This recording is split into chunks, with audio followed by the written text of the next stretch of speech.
And today I'm very excited because that's the first time we're going to talk about Lyme disease with Heather Gray. She is functional diagnostic nutrition practitioner, and I'm so honored to have her here. Be with us till the end.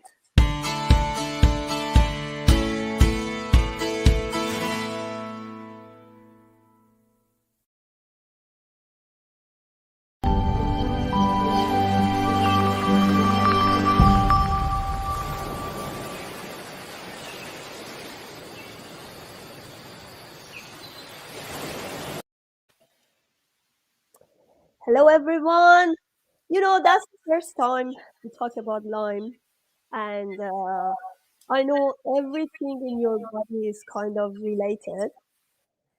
So we can't separate disease from our whole body. Today we have Heather Gray. She was with us in Summit, Wellness Summit, and I really enjoyed talking to her. And I said we have to have another one-on-one talk because we're going to discover about this disease and how she could recover from it. Thank you for being on the show. Thank you for having me. I'm so blessed that you reached out and said, "Hey, you need to join." Yeah. So, Heather, tell me about yourself first. What was your inspiration to go to functional medicine? And what do you know about this disease? Oh my gosh. I mean, so the inspiration was my own health journey, right? And I think I even started your summit with talking about I was basically born constipated, right? I remember being a little girl and sitting on the potty and having my feet fall asleep because I had sat there for so long. And my mom just, dumping these nasty thick oils down my throat, to try to soften my stool. But even back then, nobody was trying to figure out why is this young kid constipated, right? They were already throwing band-aids at symptoms, band-aids at symptoms. And so, you fast forward a few more years and a lot of childhood trauma. Turns out later found out I had celiac disease, and that was the reason I was constipated at such an early age. And I actually didn't get diagnosed with celiac until I was 30 years old. So I went 30 years of being constipated and severe, gut, GI, inflammation, brain stuff. Um, but so the combination of that undiagnosed autoimmune disease, some major childhood trauma, and then by the time I was a teenager and I got bit by a tick when I was 13, I'd already became like the perfect host, right? Because there's a reason that it affected me more so than others. Some people's immune system can handle these certain critters when they come along, right? It's what makes you a good host. So it was about 2 years after I got bit. So I was 15 years old, and it was my first stint in the psych ward for trying to commit suicide. Um, Lyme disease in kids, especially, really affects the brain and really affects the gut. And mental health issues already kind of ran in my family as well. My uncle had killed himself when I was 4 years old. So there's definitely a history of family mental health stuff. Probably stemming a lot with that celiac. Now that I look back at it, it's a genetic component, and if you inflame the gut, you're going to inflame the brain. So I'm curious. But anywho, I digress. So it was after having Lyme disease, celiac, Hashimoto's, endometriosis for 27 years, I think, before I finally got diagnosed. By that time, I had spent 2 or 3 times in the psych ward for suicide attempts.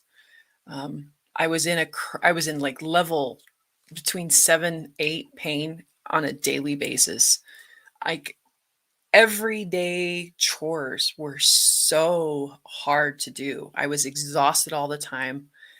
I was in pain all the time. My brain didn't work, but on the outside, I looked normal. Right. So it was the funny thing that's different about Lyme compared to like something like cancer, right? You see somebody with a bald head and you know that they're sick, right? And you treat them and you show up differently for them. But I looked no different than I look now, when I was in the throes of dealing with this horrific disease that I've had for 27 years. And so the doctors are now throwing napalm at the Lyme disease, right? I thought they were trying to kill me in the process. There was no support of the host at all. It was just go after the critters. And after having something like this in my body for so long, my body didn't have the energy, the forces to fight this thing. So I kind of figured out really quickly, thank God, that if I was going to get better, I was going to have to learn something new, that I couldn't continue down this route.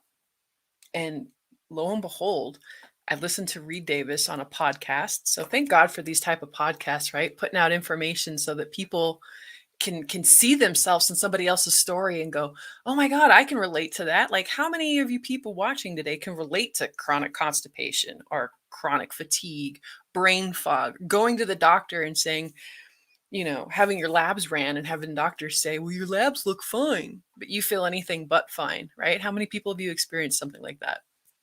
So I was watching Reed Davis on a podcast with Sean Croxton. It was called Underground Wellness. And Reed was talking about how you have to heal the gut. You have to balance hormones. You have to make sure detox pathways are open, that you have to look at this person as a whole, right? And it just made sense to me. Like, I remember begging my ex-husband at the time, like, I knew that this was the key to like my freedom, my salvation. Like, this program gave me hope for the first time in my life, because hope was not something that I it would I didn't allow myself to hope very often, because when you're chronically sick like that and you don't know what's wrong and the doctors just want to put you on more prescriptions or back in the hospital or do surgery, right? Hope became a frivolous dream. And after listening to Reed speak, I got hope again, and that's what started me in this journey back in 2013. Wow, you know what? I really love your story because it's so encouraging for people who suffer suffer from chronic disease. There are lots of people with IBS, with chronic pain, and even fertility. So I exactly understand what you talking about because that's my path. The same thing happened to me. I didn't have Lyme, but I have other issues, and I didn't know because you look fine by the time you are not, you don't have symptoms, too much symptoms. Nobody can diagnose you. You know that you may know that you have some problem, you may have some issues, but still you can't do anything about it because your lab look normal. I talked to one of friends, and she said, I got to menopause, and I was like, why didn't you do anything about it? She said, because everybody said, because here is cold, and there is no other help we can do about that. So it's kind of disappointing when you hear this kind of stories, and when you know in your heart that there should be a way, there should be something help you. So what do you do right now? How can you help others? So yeah. So what I had to do differently was I stopped going after the Lyme with all the hardcore drugs, and I went back to the basics, right? Because they say that some like really large amount, I don't know the exact statistic, but it's like 80% of autoimmune diseases out there are lifestyle related, right? So think about that. We've gotten so far off track as humans as when we're supposed to sleep, how we're supposed to sleep, what we're supposed to eat, when we're supposed to eat, the toxins in our air, the toxins in our water, the toxins in our food. So I was brought up with a lot of people, like, were brought up with the TV going, this is a part of a balanced breakfast. Bullcrap. That's diabetes in the making, is what that is, right? So I was kind of brainwashed into eating McDonald's, drinking soda, taking Tylenol for every ache and pain. So that's what FDN teaches. It's like the foundational coaching, right? They even have the Dress for Success program. So it's diet, rest, exercise, stress reduction, and supplementation. So I had to go back to the basics, right? Because you can't supplement your way out of a bad diet. You can't exercise your way out of a bad diet. Like, you've got to go back to the basics. And so I started cleaning up my gut and testing for food sensitivities. It turns out I was reacting to, apples, coconut, pork, and pepper, right? So all these things that are kind of like healthy foods, right? I was reacting to, and it was causing inflammation in my system. So I took out the offending foods, started to heal my gut, opened up my detox pathways, found out I've got massive DNA, genetic mutations in my detox pathways. And it's a no wonder I was so sick for so long. Like, I am the detox queen now. Like, last night I started off with a castor oil pack that I wore overnight into a coffee enema, followed by an infrared sauna and some skin brushing. Like, I love, love, love detoxing because I feel good for the first time in my life. Um, so it was just cleaning up those foundations. And then I never really had to go back after Lyme again. I didn't have to like throw napalm at my body anymore because now my immune system keeps it in check. There was another piece that I've actually just picked up this last year because I went off my path for a little bit and gained weight back again. I was in pain again. And, sometimes as silly humans, we have to, it takes a couple times, right? We can be slow learners. And it was about this time last year where my new husband said, Heather, I'm not going to be married to an angry person anymore. He's like, I don't know what's going on with you, but this is not acceptable. And we need to figure out what's going on. And so I redid the labs and retested for food sensitivities, relooked at my thyroid, my hormones, my detox pathways, and lost like 50 pounds this last year, got out of pain again. So like the whole 9 yards. But the other piece that I added to it was trauma work, right? So with Dr. Amy Apigian, she's an amazing program, biology of trauma. And, she teaches about how if we've got this trauma, because I told you that I was basically, early childhood trauma, very traumatic childhood. And I never, ever dealt with that, right? So the gas was always on, right? My parasympathetic, my sympathetic was always out of whack. And yeah, I could heal so long with the physical, but if you don't add that piece into it, it's going to take you back to set point. And so I kept playing this game where I would get better and I'd fall off the wagon. I'd get better and I'd fall off the wagon. And so this last year, I learned some somatic experiencing work to just really get me, in out of fight or flight, right? The tiger's no longer chasing me. There's no longer bugs in my system. There's no longer the need for those alarm bells to go off. So I was able to quiet that down. And then I was able to heal on a whole new level. And so I've put together a program where I've put, a little bit of somatic experiencing work in with the FDN. So kind of married the two, to truly help people heal at a very basic foundational level, right? Because anything from there is just going to be beautiful when you build on top of it. But if you don't have a solid foundation, whatever you build is going to be like a house of cards. And a little Exactly. bit of wind is going to come by and blow you right over again. So I have a few questions. First of all, how long did it take first time you got off that Lyme disease and you feel much healthier? Better within like a month and a half, 2 months. Like it was pretty quick, especially when you look for some of the hidden stressors like food sensitivities. We kind of call that low hanging fruit, right? Because it's an immediate thing that we know is causing inflammation in our system. And so it didn't take long at all for me to start feeling better. Like, I really started feeling stuff within a month and a half. And then by 3 months, like, I was feeling like a rock star. Another question is, what is Lyme and what are the symptoms and how do we know that it's started? So that's a tricky question. There's so much controversy around this little critter. And it's funny that, I'm the one that, I've always been kind of a controversial person. So I thought it was funny that I contracted a controversial disease. But some people say it's a virus. Some people say it's a bacteria. Some people say it's, not anything. It's Epstein-Barr. Like, there's so many.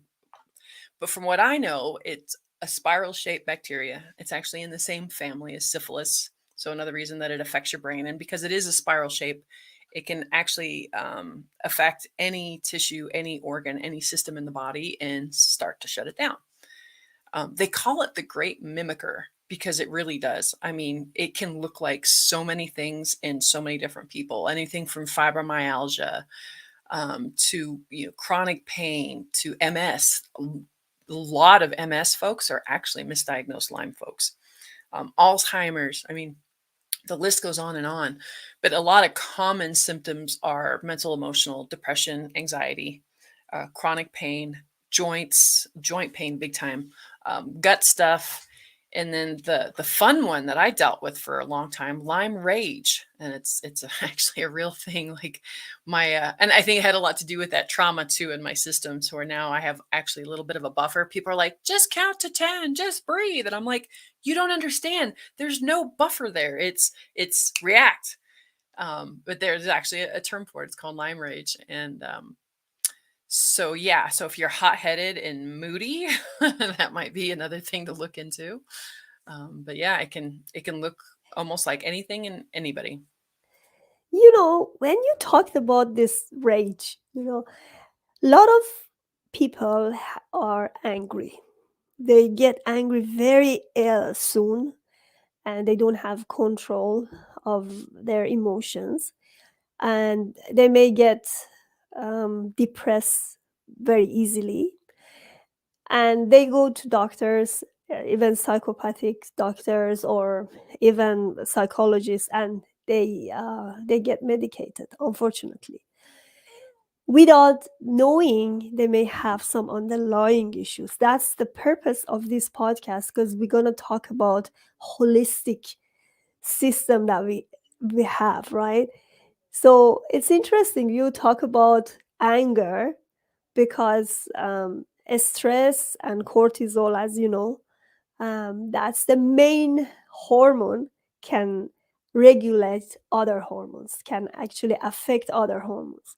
It's so easy. You go to doctor, they said you are stressed. Okay, this is not a good answer. I always repeat this in my podcast, because I know when I did the functional labs, then I see, oh, my cortisol level is so low. And I was like, oh, wow, I was in exhausted mode. And you don't want to believe it, because you think that everything looks normal, because your body try to get back to your normal stage, compensate, adjust, but in one point your body can't, and you stay there for a long, long time. You are angry, you do so many things that you think that is not normal, but it's not. So I've seen in some people, even with a little bit change and shift in the lifestyle, they could change their whole body, right? And that's interesting, that even their all hidden layers, all the disease that they have, even they get a lot of improvements out of it. It's so interesting how body works. Absolutely. I mean, I used to so it was funny back in junior high, my nickname was BA for bad attitude because I used to play basketball and I used to really throw elbows and get kind of physical on the basketball court. And then as an adult, I had a couple friends nickname me the Hulk, right? Hulk smash, because it didn't take me long and I was fiery. And what sucked about that is because I'm normally a very genuine, loving, caring person. And for me to act that nasty that quickly was horrible. It was horrible. And I felt horrible afterwards. And I was always apologizing and always, and then I got this reputation of being difficult and, blah, blah, blah. But it wasn't me. It wasn't who I was at the core.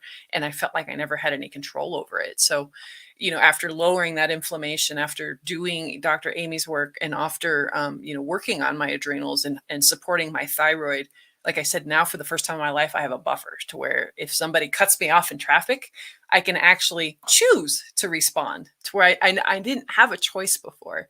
And I think that's what, if anything, gets through to anybody, how many other people can relate to not having that. And then also then feeling shame and guilt because they can't control, right, that reaction. Like there could be a very real physiological reason to why you can't control that reaction. So how many of you can relate with that, right? So just know that it's not normal, but it's definitely a thing. And no, you're not broken. And no, there's not something, horribly, deeply, deep, dark wrong with you. There's just something going on in your body that you need to look deeper for.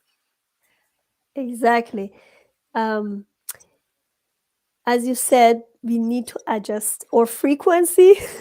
I believe, like in the morning when I get up, I try to have meditation, because it can help my body. It's like a puzzle, and I organize my brain what to do. And to be honest, it really It's really worth it when you sit and try to not think or other stuff, just focus on whatever you have to do. It's really worth it. And that's amazing to see how your body works, your self-care method. I love it because that's the first thing in your life. Your first priority is you. Even if I'm saying I'm a mother, I have a 4-year-old baby, but I just imagine during the COVID, a lot of mothers stay at home and they couldn't actually take care of themselves with all the noises and everything.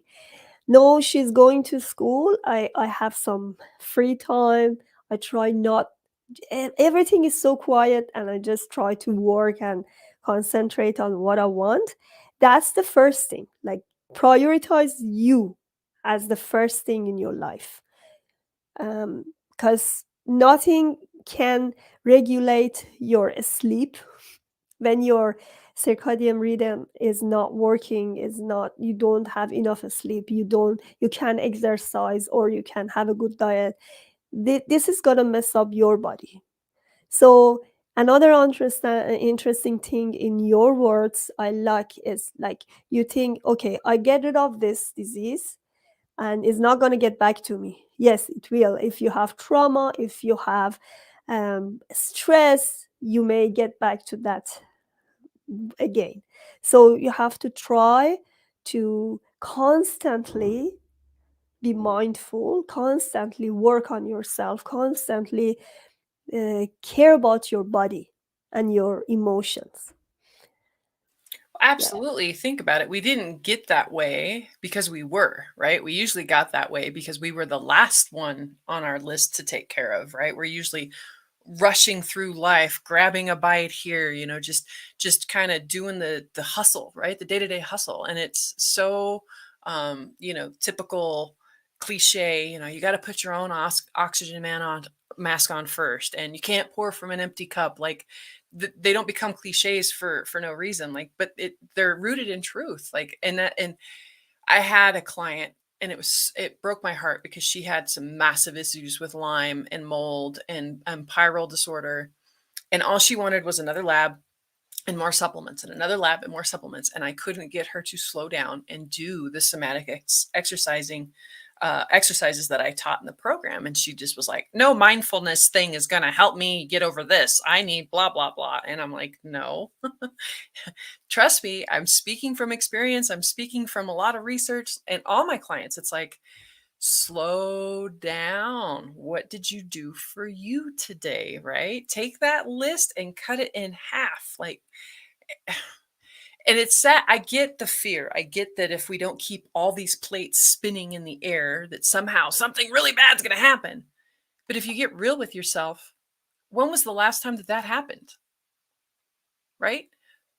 But how long can you continue to function and suffer? And you know what I mean? Like, at some point, your body's going to make you slow down. If you don't choose to exactly. slow down, at some point, your body's going to say, Too late. and we're done. Too Exactly. late when you are diagnosed with cancer or other Exactly. disease. Still, cancer in earlier stage, you can help your body, but when you are very very exhausted, it's really difficult to compensate. So it's Absolutely. better you stop it whenever you feel that your body is like, go go go go, you're gonna do this that, and then too much work overload and you want to be perfect. Don't be perfect. Nobody's perfect.